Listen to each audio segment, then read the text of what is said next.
video contains content that viewers may find disturbing. Viewer discretion is advised. Welcome back to 100 Horrible Ways People Can Die. I'm Jon. And I'm Alex. Today's episode is about drowning. Drowning is one of the most common ways a person can die, and it can happen in a variety of situations. Like in a swimming pool. Drown in a bathtub. Or in a chocolate river. You can drown in the ocean. Or in a lake. In a stream. Maybe a puddle. Even beer. Yeah, I'd like to drown my sorrows in a bottle of beer. Especially after this episode. Yep, so let's get into our first historical event. Our first historical event is the Binghamton University retaining wall collapse. So on May 19th, 1975, a tragic accident occurred on the campus of Binghamton University in New York. Following a heavy rainfall, a 500-foot-long section of a retaining wall collapsed, and water flew down the hill, and at the bottom of the hill was a lecture hall where there was a class on geology. And there were about 150 students taking the class that morning, and as they sat there, a wave of water came down the hill, broke through the windows, and started filling the classroom with water. Geez, so as the water and mud poured into the lecture hall, students were trapped inside the room as it rapidly began to fill with water. Many managed to escape, but unfortunately there was an 18-year-old student named Kevin Shaughnessy. He drowned in the disaster. The incident led to some investigations on the construction and the maintenance of the retaining wall, and it led to some more safety regulations and regular maintenance and strengthening to prevent similar accidents in the future. So let's imagine a story of somebody that was there. This is the story of Amelia. I am a survivor. On that fateful day in 1975, my life changed forever when a seemingly ordinary lecture turned into a nightmare I can never forget.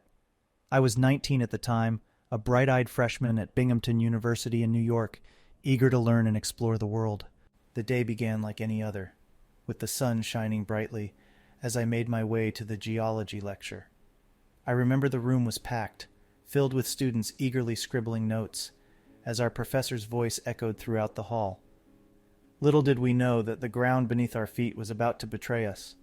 As the lecture progressed, a low, rumbling sound pierced the air, followed by a thunderous crash that shook the very foundation of the building. Panic erupted as the students scrambled, desperately seeking an escape from the unseen danger. The floor beneath us trembled, and within moments, the unthinkable happened. The retaining wall that held back tons of earth and water collapsed, unleashing a torrential wave of mud and debris. The once orderly lecture hall transformed into a maelstrom of chaos and fear as we were engulfed by the deluge. The muddy water rose rapidly, clawing at my legs and threatening to pull me under.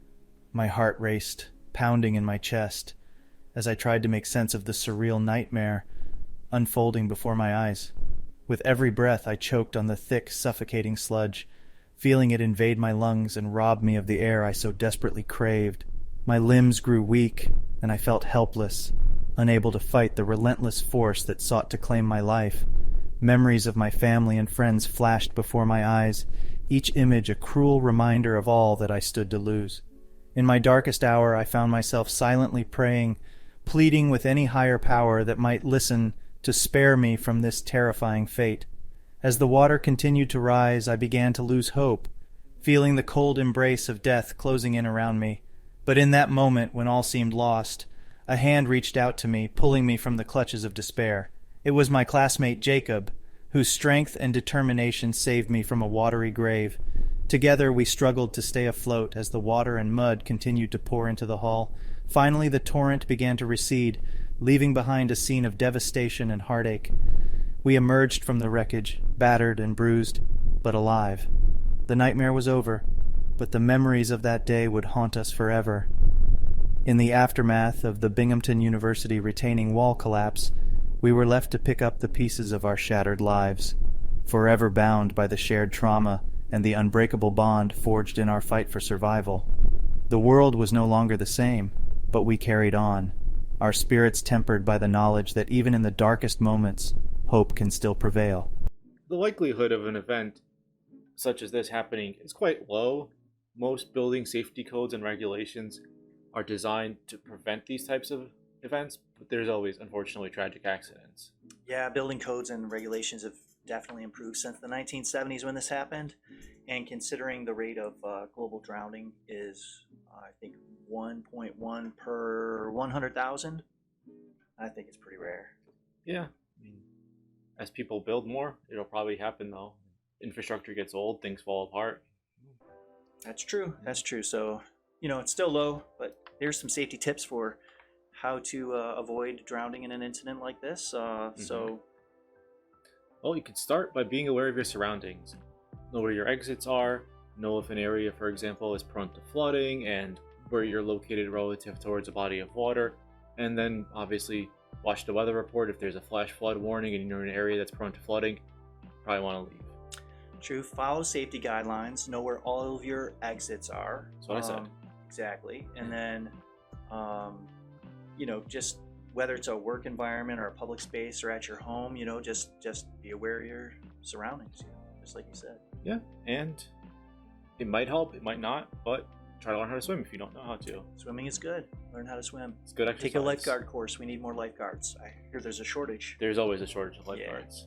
Yeah. So, all right, let's get into our second event. That would be the Great London Beer Flood Of 1814. So on October 17th, 1814, was a very weird event at a brewery, the Mew and Company Brewery in Tottenham Court Road in London, England. Now, I don't know where that is, and I've never been to London, but I'm assuming it's a place that made beer. These giant holding tanks of beer would have been probably the size of about, I don't know, maybe like a water tank so or a something. massive wooden beer vat held together with copper or iron rods. Iron rings? Rings, yeah, I guess Rings? just how you would picture a normal whiskey or wood barrel. These things were enormous. Yes. The pressure on it must have been very high, so there was some kind of mechanical failure of that mechanism. That thing held 135,000 gallons of beer. Yeah, that's a lot. Yeah, that's 610,000 liters. For those people who aren't familiar with You gallons. got those backwards. What? 610,000 liters? Liter is less than a gallon. Yes, I said there was 135,000 gallons, Oh, I'm sorry. right? And 610,000 liters. I don't know how to read and listen. Anyways, that was fermenting. That's what Yes, was it was a fermenting fermenting in that vat, and that Yeah, probably had something to do with the collapse of the vat, because as it's fermenting, it's generating carbon Pressure. dioxide gas and pressure. Right. And Maybe a pressure release valve didn't work. I don't think anybody really know. would know now, because that's so long ago. True. The pressure was so great that when it exploded, it hit a bunch of other beer vats in the area and also made those explode. Right. So giant wall Just a flood. 323,000 gallons, 1.468 million liters of beer flooding through the streets of London. And apparently it happened in an area that was more of a, I don't know, drinking area, tenement area, very densely populated. So a lot of people were in the path in the vicinity. Right. So as they're standing there doing their thing or whatever, there is this giant wall of beer flooding down on them. They literally drowned in beer. So 8 people tragically died. And hundreds were injured horrifically. Hundreds were injured. So don't joke around about drowning your sorrows in a bottle of a beer. Because the beer might drown you. It actually could drown you. Yeah. At least in this circumstance, right? At least in this circumstance. There's probably been other ones, but none to this extent that I know of. This was huge. Yeah. Huge. Right. So do we have a story about this one too? I think so. Let's just imagine a story of someone that was there. Let's just put our imagination to work. Put our thinking caps on here. Let's imagine we're there.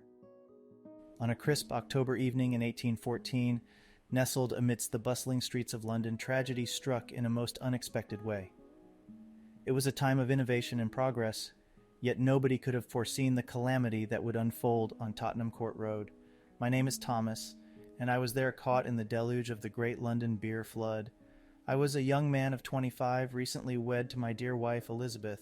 We lived in a small yet cozy house not far from the Mew and Company Brewery. I worked as a cobbler while Elizabeth took care of our humble abode. That fateful evening, as I returned home from a long day's work, I sensed something amiss in the air. A thick, pungent aroma of fermenting porter filled the streets. Little did I know that the very air I breathed would soon become a harbinger of disaster. As I turned onto New Street, I heard a deep rumbling sound like thunder in the distance. The ground beneath me trembled and the vibrations intensified. Panicked voices echoed through the air, and I saw people fleeing in terror. It was as if the wrath of God himself had been unleashed. Before I could comprehend what was happening, a monstrous wave of dark, frothy porter came crashing down the street, sweeping away everything in its path. Buildings crumbled under the relentless force, their foundations unable to withstand the onslaught. I stood there, paralyzed with fear as the torrent of beer surged towards me.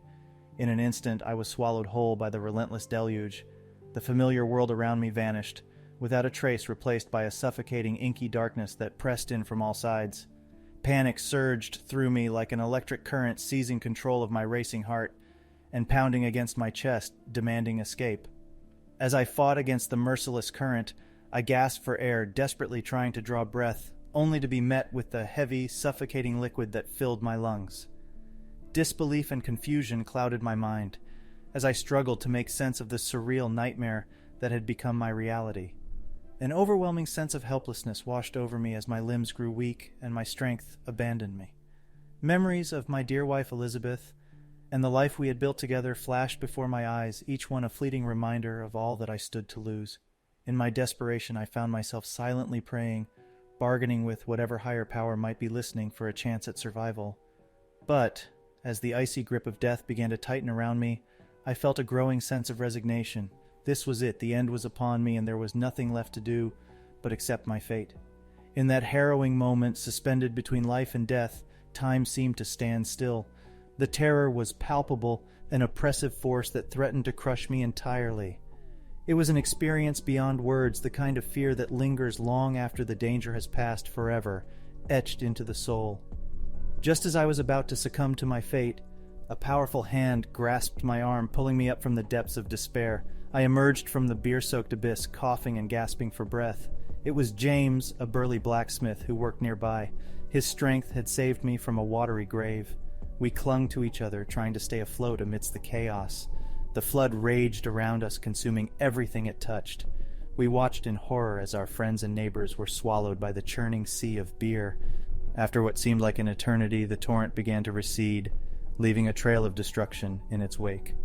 The once thriving streets of our community were reduced to rubble, our homes and livelihoods washed away. The air was filled with the cries of the injured and the mourning of those who had lost loved ones. As I stood there shivering and drenched, I knew that life would never be the same. The Great London Beer Flood had claimed 8 souls, leaving an indelible mark on the hearts of those who survived. We were bound together by the tragedy, united in our grief and our determination to rebuild. Well, that was an interesting story. Yeah, good story based on a true event. Yeah. So let's talk about the likelihoods of that happening again. Yeah. By all accounts in recorded history, I think that's the only example where people have ever died from a beer vat exploding. And that much beer in the street. Right. Yeah. Now, there have been other vats in industrial settings that have exploded. For example, there's been a couple of famous ones in the US where dozens of people have drowned in other substances, but I have not encountered any of them with beer before. Right. I think it's pretty safe to say that your odds of drowning in a vat of beer exploding into streets are probably pretty close to zero. Yeah, it's probably the least likely way you'll ever die.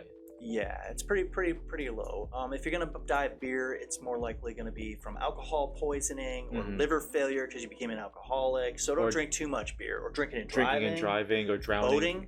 Boating and drowning is a big one. Because you're in a boat and you got too much to drink and you fell off and drowned. Right, and we'll talk more about some safety stats revolving around drowning after this, but I did see some numbers that show that something like 70% of adult drownings do possibly involve alcohol.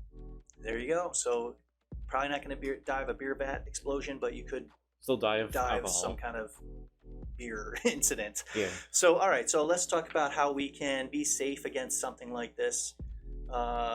Even though it probably will never happen, but let's say against drowning in general. Right. I mean, for all we know, there could be an accident like this involving a water tower. the principle is still the same: a large volume of water coming out. Sure. somewhere. So be aware of your surroundings as usual. There's a water tower. Maybe keep an eye on that. If it looks weird, back off or something. I don't know. I'm sure if there is some kind of unsafe conditions around the water tower or industrial setting, if you notice it, report it. Yes, that would be probably the best safety tip. Yeah, note it, report it. That way, maybe you'll stop an incident like this from occurring from some other substance because you noticed damage. Yeah, and probably the most likely way you would even be exposed to these situations is if you worked in a facility that had that type of a vat or holding tank or something. So a general person in the population, eating at a restaurant or something like that is probably not at any real risk from this. Yeah, and remember, with drowning, even if a person's rescued, it can still have lasting effects. Like if you drowned and you're brought back, there's a possibility that you have brain damage, right? Or you can drown like a couple hours later. You can just drown. Yes. Even though you were saved, right? Now, we're not medical doctors. We're not medical professionals. We're not even that smart, really, to be honest. True. But I mean, if you have lack of oxygen. But there is a lot of research out there talking about this. And yes, part of it is the lack of oxygen. But there's also the way the body will metabolize the water that gets into your lungs. And some of those effects will not be felt for hours. So I believe the general safety advice in those situations is make sure and monitor a person who's been revived from drowning. Make sure that they don't have, for example, headaches or changes in their behavior, because that it could be a sign that there is an underlying condition related to the drowning, like a hypoxia, lack of oxygen, that is still presenting. That's right. And then, in that case, as to be cautious, take them to a hospital, get them evaluated. Right. If you inhale any type of liquid, be it beer, be it water, be it chocolate milk. Yeah. If your name is Augustus and you fall in the river of chocolate, and the Oompa Loompas have to pull you out of the tube, you may drown. Yeah. Luckily, Augustus didn't drown. There are some other freak stories Watch Willy out there. Wonka. The first one, because the second one kind of sucked. Yeah, the first one. That's no offense to anybody who filmed or starred in that movie, but Johnny Depp. Yeah. All right, so let's talk more about the history of drowning. I know you have some documents. Yeah, thought it'd be interesting to talk about the history of drowning a little bit and how much that's changed over history. So today, a lot of our drownings actually take place in the home. So especially the young and the elderly tend to drown at home more, in the bathtub, in the shower.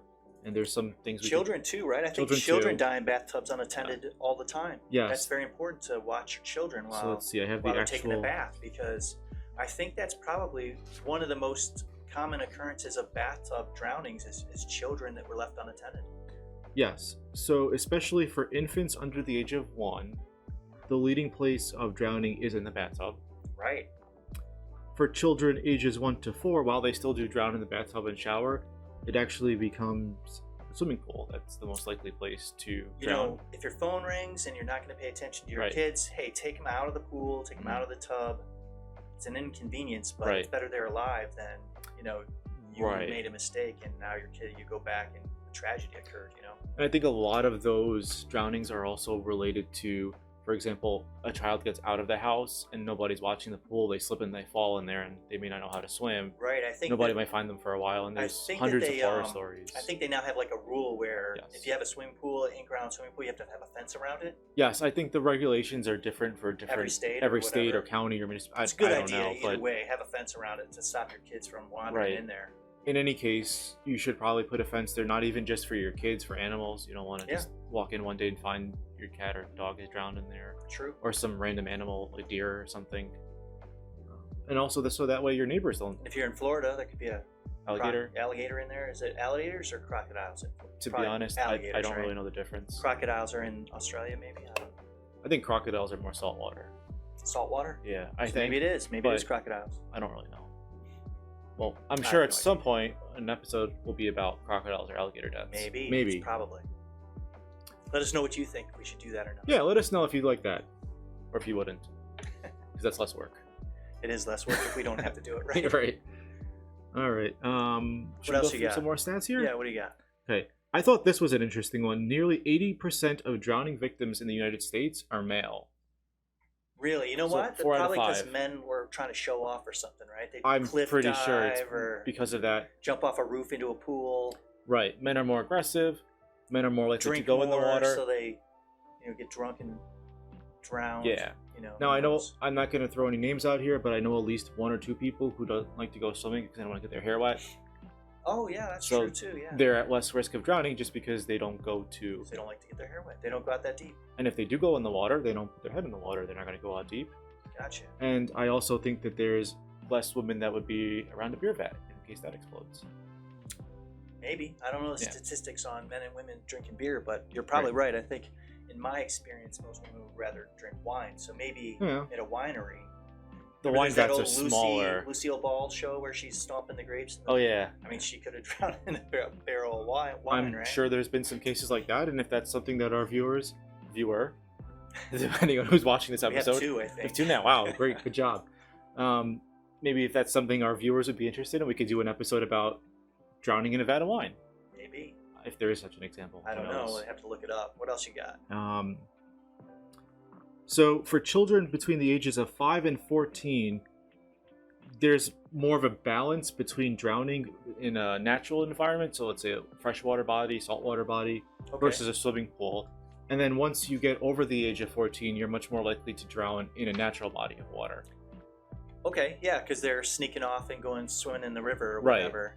So, So- I'm sure. Do you have like stats on year over year or anything like that shows Yeah. if anything's getting safer or Yes. worse? There are some interesting stats here. So between the years of 2011 and 2020, there was an average of just over 4,000 unintentional drowning deaths each year in the United States. You said 20?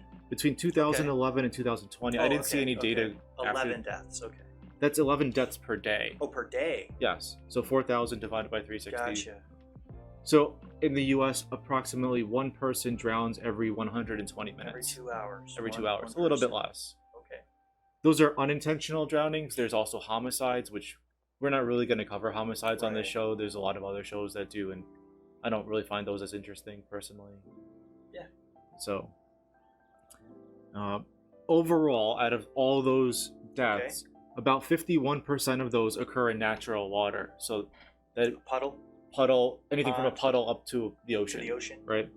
And out of the deaths that occur in natural water, it's about 41% of the 51%, so about half of that's bad. 41% of 41% out of the 100% of drownings Okay. occur in natural water, and 10% occur in the ocean. so 10%. So 4 out of Happen in every the 5 drowning deaths that happen in natural water happen in fresh water, and only 1 out of every 5. So 20%. Oh, I missed the stats again. Yeah. Cut. No, I'm just kidding. Um, Will. You're much more likely to drown. We're just going to leave that in.